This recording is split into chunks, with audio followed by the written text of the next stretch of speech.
증권통 투자 업데이터 시간입니다. 먼저 첫 번째로는 개장 전에 중요한 리포트들 함께 살펴보겠습니다. 먼저 첫 번째 종목은 삼성전자입니다. 유진투자증권에서 리포트를 냈고요. 일단 1분기 영업이익은 5조 5천억 원 정도가 예상되고 있습니다. 전반적으로 실적 개선폭이 컨센서스를 크게 참여할 것으로 보이고 있는데요. 그동안 아킬레스건으로 지적을 받았던 게 바로 HBM 부문이었는데 여기서도 지금은 이제 실마리를 찾고 있습니다. HBM3 8단은 경쟁사 대비해서 조금 뒤처졌지만 그래도 12단 쪽에서 격차를 극복하거나 앞설 가능성이 높아졌는데요. 그래서 리포트에서도 올해와 내년에 대한 연간 영업 추정치를 큰 폭으로 높였습니다.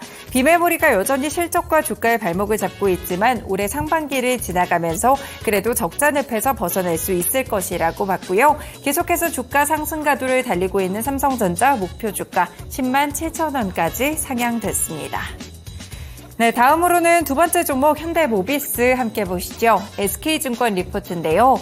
1분기 영업이익은 6,575억 원으로 전년 동기 대비 57.3% 증가할 것으로 보입니다. 현재 기저효과로 크게 증가할 것으로 보이는데요. 아직까지 전동화 사업부 쪽에서는 적자가 나오고 있지만 부품 AS 정비부품 사업에서는 22%의 안정적인 영업이익률을 이어가고 있습니다.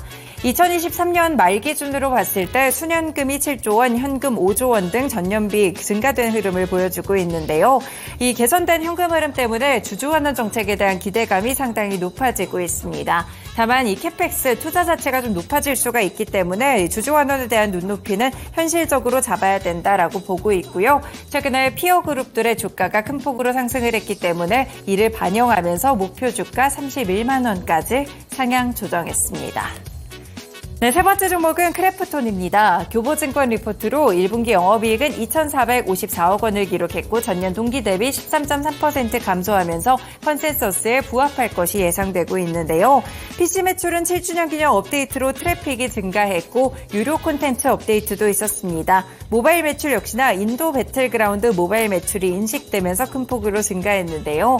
일단 지급 수수료나 PC 쪽에서는 모바일과 비슷한 추이를 보였습니다. 지금 배틀그라운드 IP에 대한 라이프 사이클이 좀 장기화되고 있는 모습들이 펼쳐지는데요. 그리고 이제 이번 달에는 다크앤다크 모바일의 CBT 이후 연내 글로벌 순차적으로 론칭 기대감들이 상당히 많이 남아 있습니다. 이뿐 아니라 2월 말에 데브시스터즈와 글로벌 흥행 IP인 쿠키런에 대해서 인도 퍼블리싱 계약을 체결했다는 점도 함께 주목해 보실 수가 있겠는데요. 만약에 출시 일정이 조금 더 구체화가 됐을 때는 2025년 내년 이익에 있어서 확고한 성장 동력이 될 수 있을 것이라고 평가했습니다. 그래서 현재 시점에서는 목표 주가 30만 원까지 상향 조정했습니다. 네, 마지막 종목 보겠습니다. 예스티고요. 하나증권 리포트인데요. 이 예스티는 2000년에 설립된 반도체 기업으로 이 반도체와 디스플레이 장비 제조를 주 사업으로 영위하고 있습니다. 신규 차세대 반도체 장비의 핵심 장비를 다수 보유하고 있다는 점이 최근에 부각되고 있는데요. 무엇보다 그 가운데 고압 어닐링 장비를 살펴보실 수가 있겠습니다. 현재는 HPSP 쪽에서 독점적으로 가져가고 있는 구조인데 만약에 이원화를 할 수 있다면 이 점유율을 20%만 가져가더라도 200억 원 이상의 매출을 낼 수 있을 것이라고 보고 있습니다. 경쟁사 대비해서 개선된 성능과 낮은 단품에 대해서 이 단가를 좀 책정하고 있다는 점도 긍정적이고요. HBM 장비 매출로만 별도 기준으로 연간 매출액을 달성할 수 있을 것으로 보이고요. 현재 HBM 제조 공정에 사용되는 장비가 3종 정도 갖고 있는데 웨이퍼 가흡이나 칠러 그리고 퍼니스 장비입니다. 여기에 대해서 직접적인 수혜를 받고 있는 상황도 일단 연간 매출액에 긍정적인 흐름을 더해줄 전망입니다. 다만 현재 시점에서 목표 주가는 따로 책정되지 않았습니다. 네, 이렇게 개장 전에 중요한 리포트들 4가지 함께 살펴드렸고요. 다음으로는 주요 일정 체크해보겠습니다.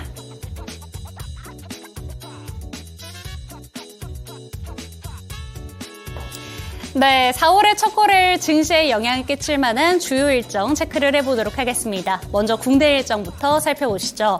네, 오늘 중요한 경제지표가 2가지가 발표됩니다. 먼저 3월의 수출입 동향이 발표가 되는데요. 특히나 반도체 수출 데이터를 꼼꼼하게 체크해 보셔야겠습니다. 20일까지의 기준으로는 반도체 수출이 46.5%의 증가세를 기록한 가운데 글로벌 시장 둔화에 따라서 자동차 수출 감소는 우려되고 있다고 합니다. 세부적인 수치들 꼼꼼하게 꼼꼼하게 체크해 보시기 바라겠습니다. 두 번째 일정도 체크해 보도록 하겠습니다. 3월에 제조업 PMI 지수가 발표가 되는데요. 오늘은 국내외적으로 제조업 PMI 지수를 발표하는 국가들이 다수 있습니다. 잠시 뒤에 체크해 드리도록 하겠고요. 추가적으로 개별적인 이슈가 있습니다. 엔터 관련된 소식인데요. YG 엔터테인먼트의 베이비 몬스터 데뷔 일정이 있습니다. 선 공개 활동으로는 베이비 몬스터의 다채로운 매력을 보여주지 못했다라는 평가가 나오고 있는 가운데 7인조 완전체로 정식 데뷔를 하면서 괴물 신인이다라는 평가를 받고 있습니다. 엔터 업종의 주가 흐름까지 체크해 보시면 좋을 것 같습니다. 이번에는 일본 일정 체크를 해보도록 하겠습니다. 네, 우리 시간으로 오늘 오전 9시 30분에 일본의 3월 제조업 PMI 지수가 발표가 됩니다. 이렇게 체크해 보시기 바라겠고요. 중국의 일정까지 함께 살펴보도록 하겠습니다. 네, 중국 역시 차이신 제조업 PMI 지수를 우리 시간으로 10시 45분에 발표를 하는데요. 지난해 11월 이후에 4개월 연속 기준선인 50선을 상회하고 있습니다. 하지만 본격적인 확장 국면에는 접어들지 못했다라는 평가가 나오고 있는 가운데 오늘 지표까지 체크해 보시기 바라겠습니다. 끝으로 미국 일정도 함께 살펴보도록 하겠습니다. 네, 우리 시간으로 오늘 오후 10시 45분에 3월 제조업 PMI 지수가 발표가 되고요. 11시에도 제조업 지수가 발표가 됩니다. 추가적으로 살펴보도록 하겠습니다. 네, 11시에는 ISM 제조업 지수가 발표가 되는데요. 물가에 있어서는 8월도 만족한 물가 지수, 물가 둔하다라는 보도들이 나오고 있는 가운데 제조업 PMI 발표를 통해서 경계감이 추가적으로 둔화될 수 있을지 함께 체크해 보시면 좋을 것 같습니다. 끝으로 마이크로소프트에서 코파일럿 4 시큐리티가 정식 출시가 되는데요. 생성형 AI 보안 솔루션입니다. 조직이 외부 위협을 신속하게 감지하고 대응할 수 있도록 지원한다고 하는데요. AI 관련된 종목들의 주가 흐름까지 꼼꼼하게 체크해 보시면 좋을 것 같습니다. 끝으로 영국과 홍콩, 독일과 호주는 오늘 부활절로 휴장하니까요. 이 내용까지 함께 체크해 보시면 좋을 것 같습니다. 지금까지 증시 일정 살펴봤습니다.